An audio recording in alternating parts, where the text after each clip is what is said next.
Imagine this, a cozy little Italian restaurant on a rainy Friday night, candles flickering on every table, soft jazz playing in the background. A man sits alone at a corner booth, nervously adjusting the collar of his only good button-down shirt. He's not on a first date in the usual sense, he's on a blind date arranged by a well-meaning coworker who swore this woman was perfect. His name is Ethan Carter, 34 years old, single father to a 7-year-old girl named Lily, and tonight he's hoping, just hoping, that someone might see past the word single dad and see him. He checks his watch for the third time in 5 minutes. She's late. Not terribly late, but enough to make his stomach twist. He's rehearsed what he'll say, how he'll mention Lily early so there are no surprises, because he's learned the hard way that surprises kill dates faster than bad breath. He's not ashamed of his daughter, he's proud of her, fiercely so, but he knows the statistics. He knows the looks. He knows the polite smiles that turn into excuses to leave. The door opens. A gust of cool rain air sweeps in, and there she is, Mia Reynolds, tall, confident, dark hair pulled into a sleek ponytail, wearing a red dress that turns heads. She scans the room, spots him, smiles that practiced first date smile, and walks over. Ethan stands. "Hi. Mia, right? That's me." She slides into the booth opposite him. "You must be Ethan." "Sorry I'm a few minutes late, traffic was a nightmare." "No problem at all," he says, and he means it. He's just relieved she showed up. They order drinks. Small talk flows easily at first, jobs, favorite movies, the usual checklist. She's a marketing executive, loves hiking, just moved back to the city after 5 years in Chicago. He tells her he's a high school history teacher, coaches the soccer team on weekends, and yeah, he still gets excited about new documentaries on ancient Rome. Then the conversation turns, the way it always does. "So," she says, twirling the stem of her wine glass, "any big weekend plans?" Ethan takes a breath. "Here it comes. Actually, yes. My daughter has a dance recital on Saturday. She's been practicing non-stop. It's her first big one." Mia's smile freezes, just for a second. "Daughter?" "Yeah. Lily. She's 7. He keeps his voice light, warm. "She's the best part of my life." Mia nods slowly. "Oh. Wow. I didn't. I mean, no one mentioned you had a kid." "I like to bring it up early," he says gently. "It's not something I hide." She laughs, a short, sharp sound that doesn't reach her eyes. "Right. Smart." The rest of the meal is polite, but the air has changed. She asks a few questions about Lily, how old she was when her mom left, whether Ethan gets child support, if he ever gets a break. Each question feels like a checklist she's ticking off, and every answer he gives seems to add another strike against him. By the time dessert arrives, Mia is checking her phone more often. Ethan can feel the shift, the way her body language closes off. He's seen it before. He knows what's coming. She sets her napkin down. "Listen, Ethan, you seem like a really nice guy." "Really? But I'm not sure I'm ready for all this." She gestures vaguely toward him. "The kid thing. It's a lot. I'm just starting to build my life here, and I don't think I can take on someone else's family." Ethan nods. He's heard variations of this speech so many times he could recite it himself. "I understand," he says quietly.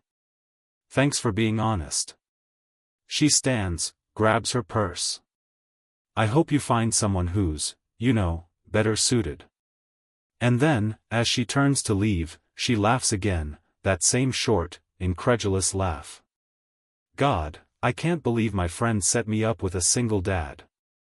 Like, really?" She walks out, heels clicking on the tile, still chuckling to herself as the door swings shut behind her. Ethan sits there alone, staring at the half-eaten tiramisu. The waiter gives him a sympathetic look but says nothing. Ethan pays the bill, leaves a generous tip, and steps out into the rain. He doesn't cry. He hasn't cried in years. But something inside him aches, a dull, familiar ache that never quite goes away. He pulls his coat tighter and starts walking toward his car, head down against the wind. Across the street, in the parking lot of the same strip mall, a black SUV idles. Inside, a man in his late 60s watches the restaurant door. He's wearing a faded army jacket, silver hair cropped military short, hands resting on the steering wheel like he's still on patrol. His name is Colonel Raymond Reynolds, Mia's father. He'd driven her here tonight because she'd asked him to wait, just in case the date went badly. She'd texted him 5 minutes ago, disaster. Single dad. I'm out. Raymond had sighed, but he'd stayed. He always stayed. Now he sees the man step out of the restaurant, alone, shoulders slightly hunched, rain soaking through his shirt. Something about the way the man moves, the quiet dignity in his posture, catches Raymond's eye. He recognizes that look. He's seen it on soldiers coming home after deployment, on fathers waiting outside school gates, on men who carry more than most people ever realize. Raymond watches Ethan walk to an older sedan, open the back door, and carefully lift out a small pink umbrella that had been left on the seat. He holds it up, even though he's already soaked, as if protecting something that isn't even there anymore. Raymond's throat tightens. He gets out of the SUV. Ethan is fumbling with his keys when he hears footsteps. He looks up and sees an older man approaching, tall, straight-backed, rain dripping from the brim of his cap. "Son," the man says, voice low and steady, "you all right?" Ethan blinks, startled. "Yeah. I'm fine. Just, wet." Raymond studies him for a long moment. "You were in there with my daughter. Mia." Ethan's stomach drops. "Yes, sir. She walked out on you." Ethan doesn't deny it. "She did." Raymond nods once. Then, slowly, deliberately, he raises his right hand to his forehead and salutes Ethan. Not a casual gesture. A full, crisp military salute, the kind reserved for those who've earned it. Ethan freezes. "I'm Raymond Reynolds," the older man says. "Retired Army. 28 years. 2 tours in Iraq, 1 in Afghanistan. I've seen a lot of men in my time. Brave ones. Weak ones. Good ones. Broken ones. But I'll tell you something right now, young man. Raising a child alone, especially a little girl, that takes more courage than any battlefield I ever walked." Ethan's eyes burn. He can't speak. "You're doing it," Raymond continues. "Every day. No backup. No relief. No one pinning a medal on you. And yet here you are, still showing up, still trying to find someone who sees what you're made of. That's not weakness. That's strength. And I respect the hell out of it." He lowers his hand, but the salute lingers in the air between them. Ethan swallows hard. "Thank you, sir." Raymond reaches into his jacket pocket and pulls out a small card, his name, phone number, and the words, Veteran Support Network. "If you ever need anything, someone to talk to, someone to watch your girl so you can breathe for an hour, anything, you call me." "I mean it." Ethan takes the card with shaking fingers. I don't know what to say." "You don't have to say anything. Just keep doing what you're doing. Lily's lucky to have you." Raymond turns to go, then pauses. "And one more thing. My daughter, she's young. She doesn't understand yet. But she will. One day she'll look back and realize she walked away from a good man. That's her loss." He walks back to his SUV, gets in, and drives away. Ethan stands in the rain for a long time after that, card clutched in his hand, water running down his face. He's not crying, not exactly, but something inside him shifts, loosens, like a knot that's been tied for years finally coming undone. He gets in his car, starts the engine, and drives home.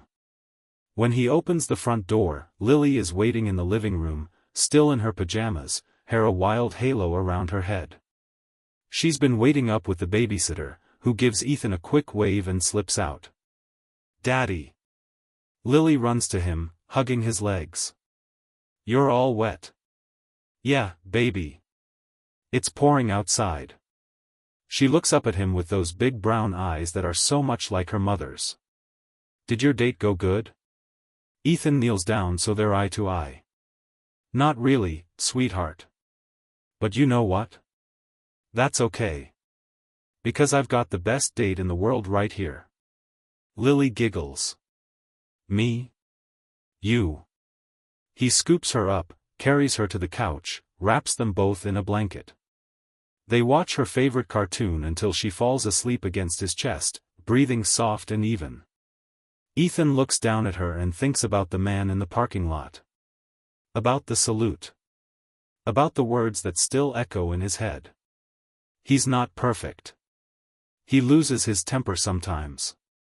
He forgets things. He worries constantly about money, about school, about whether he's enough. But he shows up. Every single day. And tonight, for the first time in a long time, someone saw that. Not just saw it, honored it. The next morning, Ethan wakes up to a text from an unknown number. "This is Raymond. Mia told me she laughed when she left. I want you to know I didn't raise her to do that. She's got some growing up to do. But you keep your head high. You're a good man. And good men don't stay alone forever." Ethan smiles, small but real. He doesn't know if he'll ever see Mia again.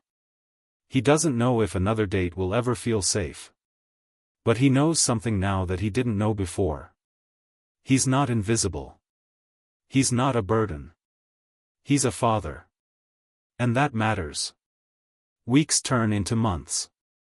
Ethan keeps teaching, keeps coaching, keeps raising Lily. He joins a single-parent support group at the community center, meets other dads and moms who understand the exhaustion, the joy, the fear. He starts running in the mornings, early, before Lily wakes up, because it clears his head. He even tries dating again, cautiously, always honest from the start. One Saturday, at Lily's soccer game, he notices a familiar face in the stands. Raymond Reynolds. The older man is there with a thermos of coffee, cheering louder than anyone when Lily scores a goal. After the game, he walks over, shakes Ethan's hand. "Thought I'd come see the little star in action," he says. Lily runs up, sweaty and beaming. "Hi. Are you Daddy's friend?" Raymond crouches down. "I sure am, sweetheart. Your dad's one of the best men I know." Lily looks at Ethan, eyes wide. "Really?" "Really," Raymond says. Later, over hot chocolate at a nearby cafe, Raymond tells Ethan about his own life, about losing his wife to cancer when Mia was 12, about raising her alone while still serving, about the nights he came home too late, too tired, too broken to be the father he wanted to be. "I made mistakes," Raymond admits. "Plenty of them. But I never stopped trying. And neither are you." Ethan nods. "I don't want her to feel like she's missing anything." "She won't," Raymond says. "Not with you." They become friends, quiet, steady friends who don't need to talk every day but know they're there when it matters. Raymond starts coming to Lily's recitals, her school plays, her birthday parties. He teaches her how to salute properly, how to fold a flag, how to tie a knot that won't come undone. And slowly, very slowly, Ethan starts to believe that maybe he isn't broken. Maybe he's just different. And different can be enough. One evening, about a year after that rainy night, Ethan is at home helping Lily with her homework when the doorbell rings. He opens it to find Mia standing there. She looks different, less polished, more tired. Her eyes are red, like she's been crying. "Hi," she says softly. Ethan steps aside. "Come in." They sit in the living room. Lily is in her room, practicing piano. Mia twists her hands in her lap. "I owe you an apology. A big one."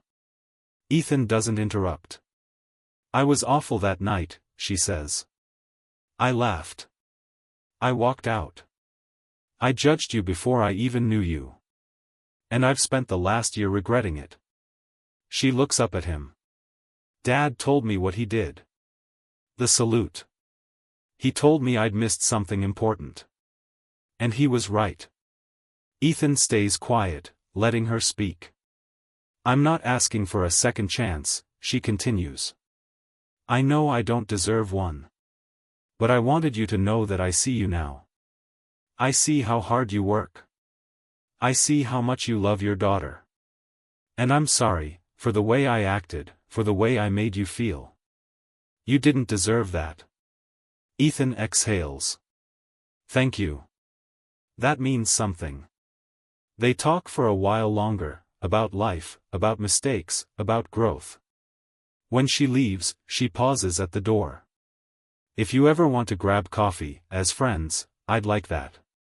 Ethan smiles, small but genuine. "Maybe one day." She nods and walks away. Ethan closes the door, leans against it for a moment, and smiles to himself. He doesn't know what the future holds. Maybe he'll date again. Maybe he won't. Maybe he'll meet someone who stays. Maybe he won't need to. What he does know is this: he's raising a kind, brave, beautiful girl. He's building a life worth living. And every day, he shows up. That's enough. More than enough. And somewhere out there, in the quiet spaces between judgment and understanding, someone will see it. Someone will salute it. And that will be the moment everything changes. So if you're still here, watching this, feeling the weight of your own story, know this: you are not alone. Your struggles are real, your heart is strong, and your worth is not measured by who stays or who leaves. It's measured by how you love, how you show up, how you keep going even when the rain soaks through. You are enough. And if this story moved you, if it reminded you of someone, or of yourself, please hit that like button. Share it with someone who needs to hear it. And if you want more stories like this, stories about real people, real hearts, real hope, subscribe to the channel and turn on notifications. We're in this together. Thank you for watching. Keep showing up.